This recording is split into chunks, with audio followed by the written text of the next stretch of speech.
നമ്മുടെ പഴയ കാള വണ്ടിയുണ്ട്.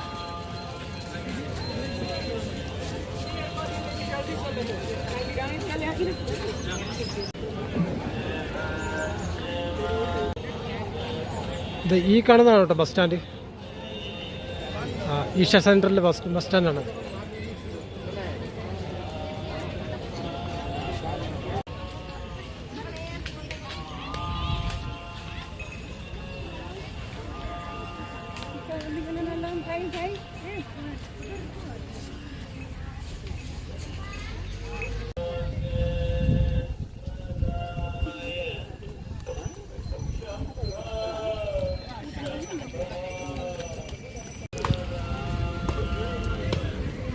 ഷോപ്പുകളും കാര്യങ്ങളൊക്കെ ഉണ്ടോ കേട്ടോ ഒരുപാട്.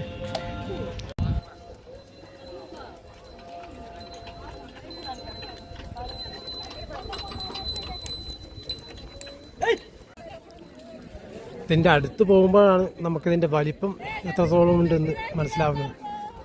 നല്ല വലിപ്പമുണ്ട് കേട്ടോ. ഏകദേശം ഒരു 3, 6, 7 നില കെട്ടിടത്തിൻ്റെ വലിപ്പമുണ്ട്. ഇത് പുറകെ വശമാണ് കേട്ടോ. നമ്മൾ വരുന്ന സമയത്ത് ബസ്സിൽ വരുന്ന സമയത്ത് ഇതിൻ്റെ മുൻവശത്തുകൂടിയാണ് വന്നത്. അതേ നമ്മൾ വന്ന ബസ് പോകുന്നു, തിരിച്ചു പോകുന്നു. ഇനി അതൊരു 8:30 എത്തും കേട്ടോ. 8:30 തിരിച്ചു വരും. 8:30 ഇവിടുന്ന് ലാസ്റ്റ് ബസ്.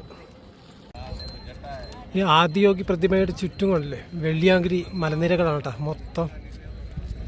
അതിന് ഏറ്റവും നടുക്കായിട്ടാണ് അതിൻ്റെ താഴ്വാരത്ത് ആണ് ഈ പ്രതിമ ഉള്ളത്, ശിവൻ്റെ പ്രതിമ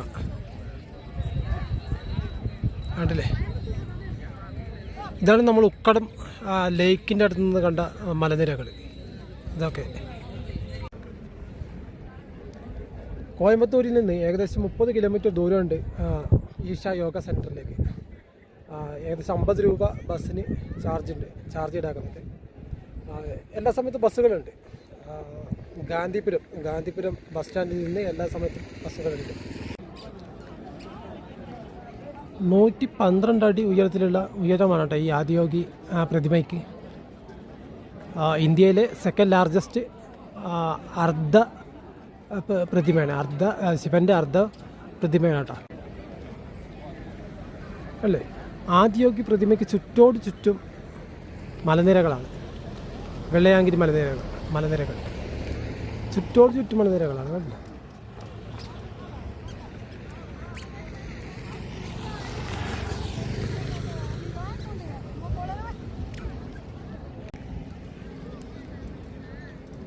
ഞാൻ ശരിക്കും മരുത്വമലയിലേക്ക് പോയിട്ട് മരുതമലയിലേക്ക് പോയിട്ട് ട്രെക്കിങ്ങിന് പോയിട്ട് പരാജയപ്പെട്ടിരിക്കുന്നൊരു സമയത്താണ് ഈ ഒരു സ്ഥലത്തേക്ക് വന്നത്. ഇവിടെ ഒരു ട്രെക്കിംഗ് എന്ന് പറയാനില്ലെങ്കിലും കണ്ട് ആസ്വദിക്കാനുള്ള എല്ലാ കാര്യങ്ങളും ഇവിടെയുണ്ട്.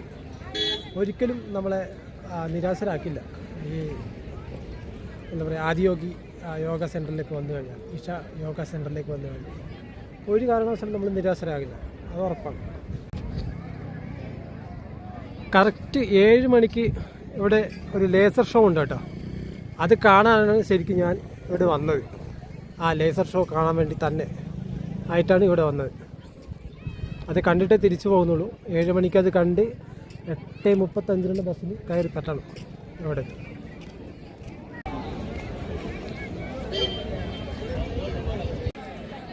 ശരിക്കും അത് റിയൽ ഓട്ടോക്കാണ് കേട്ടോ. ഞാൻ തെറ്റിദ്ധരിച്ചു. അതിൻ്റെ മേലെ ഇരുന്ന് ഫോട്ടോ എടുത്ത് പൈസ കൊടുക്കേണ്ടി വരും കേട്ടോ. എത്രയാണെന്ന് അറിയില്ല. പിള്ളേരൊക്കെ കയറുന്നുണ്ട് കേട്ടോ.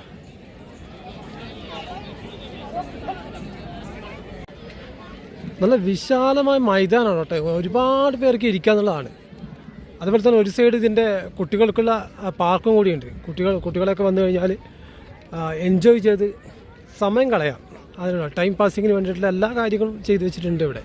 ഇത് അങ്ങ് അവിടെ ഒരു ക്ഷേത്രം കാണാം നമുക്ക്. അതുപോലെ തന്നെ നല്ല സൗകര്യമുണ്ട് കേട്ടോ. കാരണം ഈ മലനിരകളുടെ അടിവാരമല്ലേ, ഈ കാണുന്ന മലനിരകൾ മാത്രമേ ഉള്ളൂ കേട്ടോ, വേറെ ഇല്ല. ഇതാണ് വെള്ളിയാങ്കിരി മലനിരകൾ എന്ന് പറയുന്നത്. അതിൻ്റെ മേലെയൊക്കെ ട്രെക്ക് ചെയ്യണമെന്നുണ്ട്. പക്ഷേ എങ്ങനെയാണെന്നുള്ളതാണ്, പോസിബിൾ ആവോ എന്നുള്ളതാണ് ഞാൻ ശ്രമിച്ചു നോക്കാം, അത്രേ പറയാൻ പറ്റുള്ളൂ.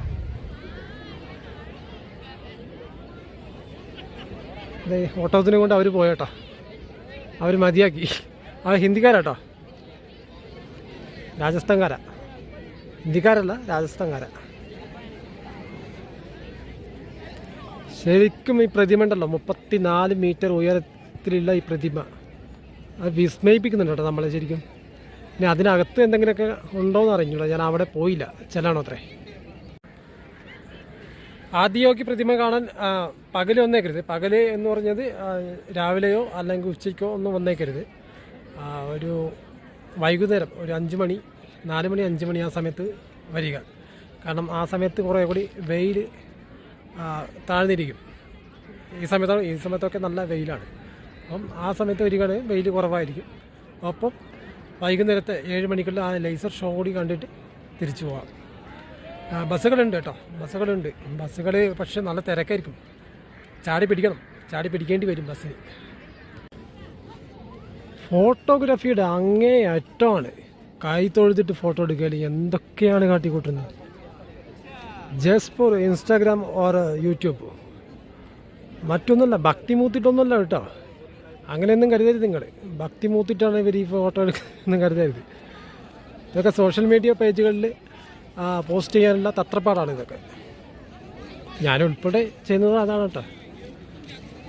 അതിൻ്റെ ശരിക്കും അതിശയിപ്പിക്കുന്നുണ്ട് കേട്ടോ അത്. ആ കണ്ണ് തുറന്നും കൂടി ഇരിക്കണമായിരുന്നു. സൂപ്പറായനെ. ശരിക്കും ഇപ്പം 5 മണി ആയതല്ലോ കേട്ടോ. 7 മണിക്കാണ് ലേസർ ഷോ. അതുവരെ എന്ത് ചെയ്യണം എന്നാണ് ഞാൻ ആലോചിക്കുന്നത്.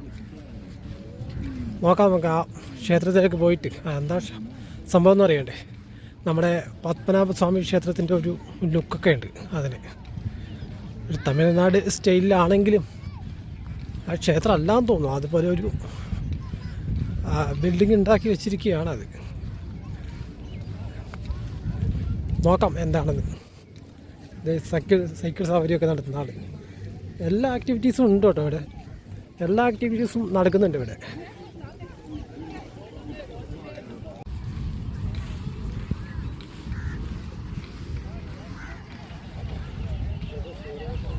ഇത് ക്ഷേത്രമൊന്നുമല്ല കേട്ടോ. ഇത് ശരിക്കും ക്ഷേത്രത്തെ പോലെ ഒരു കവാടം ഉണ്ടാക്കി വെച്ചിരിക്കുകയാണ്. ഉള്ള എന്താ പറയുക, ബാനറൊക്കെ ഒട്ടിച്ച് വെച്ചിട്ട് അങ്ങനെ ഒരു കവാടം ഉണ്ടാക്കി വെച്ചിരിക്കുകയാണ്. ഇതിൻ്റെ ആവശ്യം ഉണ്ടായിരുന്നില്ല അവിടെ.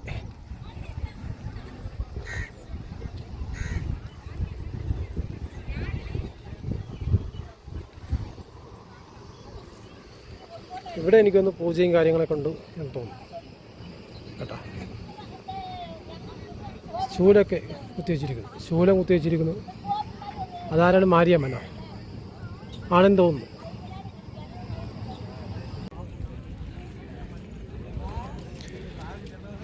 ഇത് നല്ല പരിപാടിയാണ് കേട്ടോ. കുടിക്കാൻ പറ്റില്ല വെള്ളം, കുടിവെള്ളം, ഹാങ്ങിങ് ഗ്ലാസ്.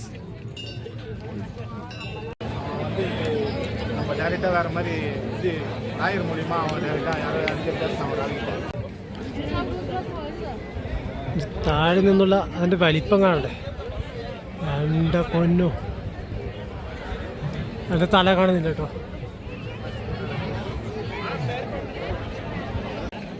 ഇത് കൊള്ളാം കേട്ടോ. ചുമ്മാ കമ്പി വെച്ച് വേലി കെട്ടിയിരിക്കുന്നതല്ല. ആ കമ്പിക്കുണ്ടല്ലോ ഒരു ഡിസൈൻ കൊടുത്തിട്ടുണ്ട്, കണ്ടില്ലേ? തൃശ്ശൂലത്തിന് ഡിസൈൻ കൊടുത്ത് 12 ഇഞ്ചിൻ്റെ കമ്പിയാണ്. 12 ഇഞ്ചിൻ്റെ കമ്പി കൊണ്ട് വേലി കെട്ടിയിരിക്കുകയാണ്. പക്ഷെ ആ വേലി കെട്ടിയിരിക്കുന്നതിന് നല്ലൊരു ഡിസൈൻ കൂടി നൽകിയിരിക്കുന്നു. അത് സൂപ്പറായിട്ട്, അത് അടിച്ചു പൊളിച്ചിട്ടുണ്ട്. സൂപ്പറാണ്. ആ ഒരു കലാവാസന ഉണ്ടല്ലോ, അത് നമുക്ക് സമ്മതിച്ചു കൊടുത്താലേ മതിയാവുള്ളൂ. കാരണം ഇത് എല്ലായിടത്തൊന്നും ഇങ്ങനെ കാണാറില്ല കേട്ടോ. അതിൻ്റെ ആ ഒരു ഭംഗിക്ക് തന്നെ അത് ചെയ്തിട്ടുണ്ട് കേട്ടോ. ശിവൻ്റെ കമുണ്ടലം കേട്ടോ. കമുണ്ടെന്നോ എന്താ അതിന് പറയാ, കാത്. ഓഹ്, എന്താ ഭംഗി എന്നറിയാം. അത് ഈ ക്യാമറയിൽ കാണുമ്പോൾ എത്രത്തോളം ഭംഗിയുണ്ട് എന്നെനിക്കറിഞ്ഞൂടാ കേട്ടോ. നേരിട്ട് കാണണം അതിൻ്റെ ഒരു ആജാന ബാഹുത്വം, എന്താ പറയുക, അതിൻ്റെ ആ ഒരു സൈസ് ഉണ്ടല്ലോ. അതുകൊണ്ട് തന്നെ ആ ചന്ദ്രക്കല, അയ്യോ ഒരു രക്ഷയില്ല. നേരിട്ട് കാണേണ്ട ഒരു അത്ഭുതം തന്നെയാണ് കേട്ടോ. അത്ഭുതം എന്ന് തന്നെ വേണമെങ്കിൽ പറയാം. എൻ്റെ ഒരു പ്രാവ് പറ കളിക്കുന്നു. അത് ശിവൻ്റെ ആ മാല, അയ്യോ അത് ഇത്രയ്ക്ക് ഉണ്ടെന്ന് അറിയോ? അത് എൻ്റെ ഒരു 2 തുട കൂടി എത്ര ഉണ്ടാവും കേട്ടോ. 2 കാലിൻ്റെ അത്രയും കാണും അത്. 2 കാലിൻ്റെ അത്രയും ഇല്ല കേട്ടോ, 1 കാലിൻ്റെ അത്രയും. കയറുകൾ ഇങ്ങനെ, കയറല്ല കേട്ടോ, അതെന്താണ് രുദ്രാക്ഷമാണ്. രുദ്രാക്ഷ മാലകൾ ഇങ്ങനെ കൂട്ടിച്ചേർത്തുണ്ടാക്കിയതാണ്. ആയിട്ടില്ലേ?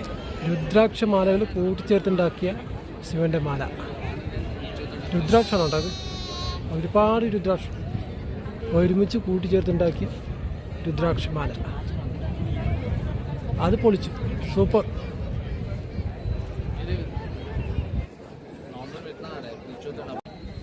നമ്മുടെ ആദിയോഗി ശിവയുടെ സൈഡ് വ്യൂ എല്ലാ ആംഗിളിൽ നിന്നും എടുക്കുന്നത്. അയ്യോ ഇപ്പം നോക്കുമ്പോൾ, ഇപ്പം കാണുമ്പോഴേ പിന്നെ നമ്മുടെ ആ ചന്ദ്രക്കല ഒരു കൊമ്പ് പോലെ കാണാം കേട്ടോ, സൈഡ് വ്യൂ ഒന്ന്. അതതിൻ്റെ മുകളിലെ വശം കാണാത്തതുകൊണ്ടാണ്. അതുകൊണ്ട് നമ്മുടെ വെള്ളിയാങ്കിരി മലനിരകളുണ്ട്, അത് തെളിഞ്ഞ് വരുന്നുണ്ട് കേട്ടോ. നേരത്തെ മൊത്തം കോടയായിരുന്നു, കോട കയറിയിട്ട് ഒന്നും കാണാൻ വയ്യ. ഇപ്പോൾ തെളിഞ്ഞ് വരുന്നുണ്ട്, വൈകുന്നേരം ആകുമ്പോൾ തെളിഞ്ഞ് വരികയാണ്. മൊത്തം എല്ലാ ഭാഗത്തും തെളിഞ്ഞ് വരുന്നുണ്ട് കേട്ടോ. ഇങ്ങനെ അവിടെ ഒരു വെള്ളച്ചാട്ടമൊക്കെ കാണാം. വെള്ളച്ചാട്ടം തന്നെയാണെന്ന് തോന്നുന്നു. ഒരു നൂല് പോലെ നമുക്ക് താഴോട്ട് ഇറക്കി എടുക്കുന്നത് കാണാം. ക്യാമറയിൽ എത്രത്തോളം ക്ലിയർ ആണെന്ന് എനിക്കറിയില്ല കേട്ടോ. അയ്യോ പണി പാളിന്നാണ് കേട്ടോ തോന്നുന്നത്. ആ ഭാഗത്തൊക്കെ മഴ പെയ്തിറങ്ങിയിട്ടുണ്ടെന്ന് തോന്നുന്നു. മഴ തന്നെയാണെന്ന് തോന്നുന്നു. അതെ കേട്ടോ, മഴ പെയ്ത് ഇറങ്ങുന്നുണ്ട്. അയ്യോ അതൊരു പണിയാണ് കേട്ടോ. ആളുകളുടെ ഒരു ഒഴുക്ക് തന്നെയാണ് കേട്ടോ.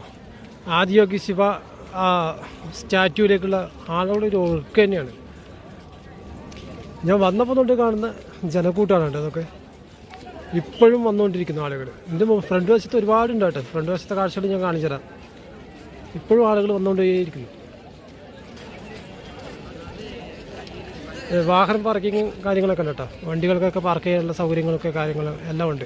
2 വീലേഴ്സിനും 4 വീലേഴ്സിനും എല്ലാം ഉണ്ട്. ഫ്രണ്ടിൽ ജനക്കൂട്ടം കണ്ടേ, അത് നോക്കി, ഒരുപാട് പേരുണ്ട് കേട്ടോ. കൃത്യമായിട്ടുള്ളൊരു എണ്ണം എന്നും പറയാൻ പറ്റില്ല, അതിന് മാത്രം ആളുകളുണ്ട്.